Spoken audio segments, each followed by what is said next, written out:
Uh, my name is Theo Papo. I've written a book in regards to my beliefs in Christianity. I'm going to summarize here as best as I can, real quickly. Uh, there's truth to the fact that if you look at the Bible or any holy book, you run into a kind of sort of a circular reasoning in that why is it that the book says what it says? What does it prove? It only proves that it says so, mostly. For example, is there a God? Does the Bible actually, attempts to prove or evidence the existence of God? I would say yes and no, and the no is that it assumes God exists. So if the individual, for example, is having a lot of trouble with the existence of God, the cosmological argument, for example, the ontological argument, and other arguments are a lot better sources for determining whether there's such a being as God. The Bible gives you enough clues to make you wonder and make you arrive at that decision, but does not directly, defines what God is. It assumes God exists and you know who it is. Basically, I come from an outside source in my belief in Christianity, and I'm gonna start with the assumption that there's a God. Okay, if there's a God, He's holy and He has no flaws, no sin, and He's actually very different than we are. If there's a God, God created the universe, God created man. Whether we arrive here, evolution or not, it's not necessarily a point of contention here. The fact is that we are here because of His intention, and therefore, His intention is good. His character is such a character that does not allow us to think that there is any evil or sin or anything bad, bad intentions from this God. So, but here we are. We found ourselves full of sin, full of evil, horrible things men do to their neighbors, their friends, their families, and there's such a thing as evil in the world. Okay, the first thing I'm going to talk about is the idea of God. What kind of a God we would be most logical to think about. Okay, most religions says God is love. Okay, I'm going to start with love. Then I'm going to go into justice and infinite being. Those are my 3 points. Love is in the Bible, but I'm not going to talk about any verses in the Bible. So the person who accuses Christians of only using the Bible to prove the existence of Christianity as truth it's not going to work here because I'm not going to use any verses. I'm going to use justice, which is in the Bible, but it's an idea that we can actually get from philosophy, and infinite being. Again, the Bible hints that God is before time and space. Therefore, He's infinite. But that's pretty much general idea of what God is, even outside the Bible. Okay, so for most people that consider God's existence, it has to be outside time and space, infinite, has to be good. Okay, morally good, and unable to create evil. God creates creatures in the Christian way in His image. So the image that we have is basically our consciousness, our ability to choose, to grow, to think, to reason things out. So that ability must be a part of the essence of God. Now, we are created free, free to choose. Therefore, we have what is called free will.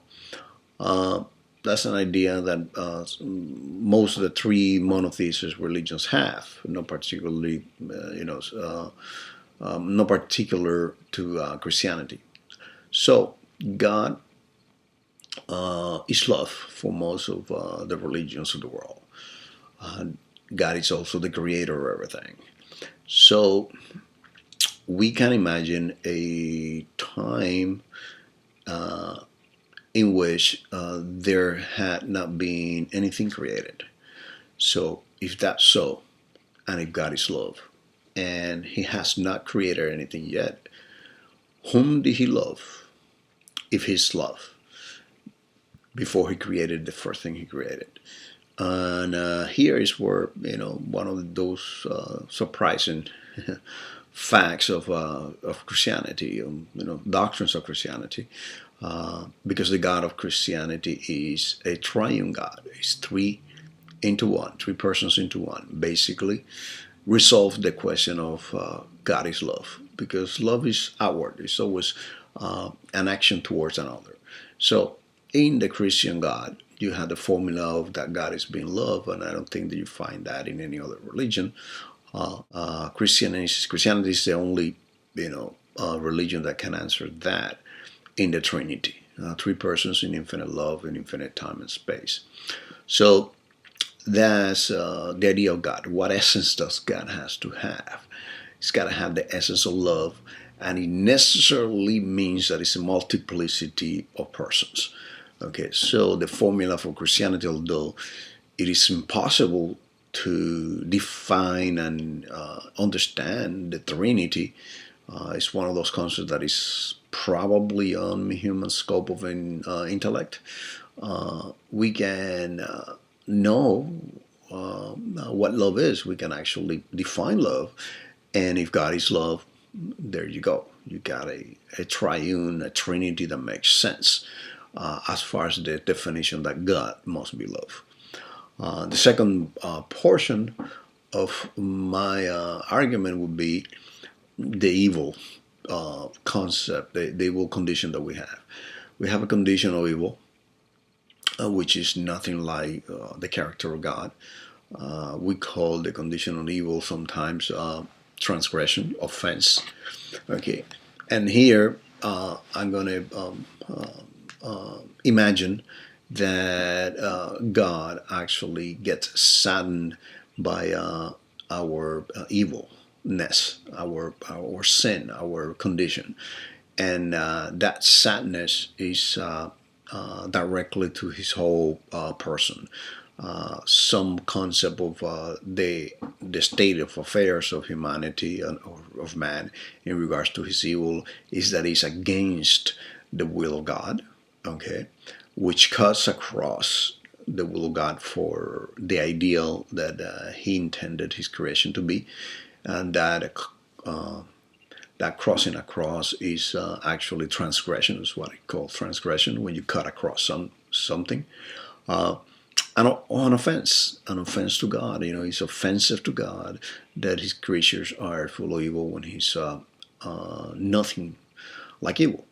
Most monotheistic religions are in agreement that yes, we have here a a um, a, um, a rebellion, a contradiction, a transgression, a offense to a God. The second part of this idea comes with the what kind of a sin, what kind of a transgression, what kind of a rebellion man has in comparison to God. God is infinite before time and space. So although man is finite, his rebellion, his offense to God is infinite. When you offend somebody's big toe, for example, and you tell them horrible things about the big toe, you actually offending the person, not the big toe. So basically, the person in his or her totality. Okay, the offense comes to the person. Our offense is directly in contradiction with what God is, and therefore is a offense to His total person. And it just happens that His total person is infinite. So our sin is infinite, although we are finite. God is all loving, according to Christianity, and has intended for mankind to be good, but mankind is evil. It's in contradiction, in contrast with his character. It's an offensive to him. Evil and the things that are wrong are in a need of correction. And this is what justice is. Okay, if good is good, it's better than evil. If evil exists, is accidental. Okay, it's not created by good, and it needs to be corrected by good. Okay, and this is what we understand as justice. Justice simply means correction, or in more personal terms, justice means you gotta pay. You gotta pay for those things that you have done wrong in order to have the evil that you did corrected. Reparations. We find that in morality, human morality, in law, politics, and ethics. Basically, when we analyze the condition of man, man has an offense that is infinite against a God that is infinite. Therefore, he has to pay. How? An offense that was finite, man could pay. An offense that is infinite, man cannot pay. So here's where Christianity also comes shining. God, in the person of Jesus Christ, one of the three persons of the Trinity, comes to man and pays for his sin, for his evil. There's a condition, and the condition is that man accepts that payment. And this is what Christianity is all about. Christianity is all about man accepting the payment for man's sin, evil that is infinite, in order to be someday in communion with God as He intended sentient beings, us humans, to be in a better place than this place where we find ourselves. So basically, it's religion of love. John 3:16. I'm quoting the Bible, but it's a reality that he so loved the world that he gave himself. Okay, because that was the only way. He had to give himself in payment for the evil that men did, in order to repair, to correct our condition of sin, our condition of evil, so that we could be in communion with God again, in a better existence.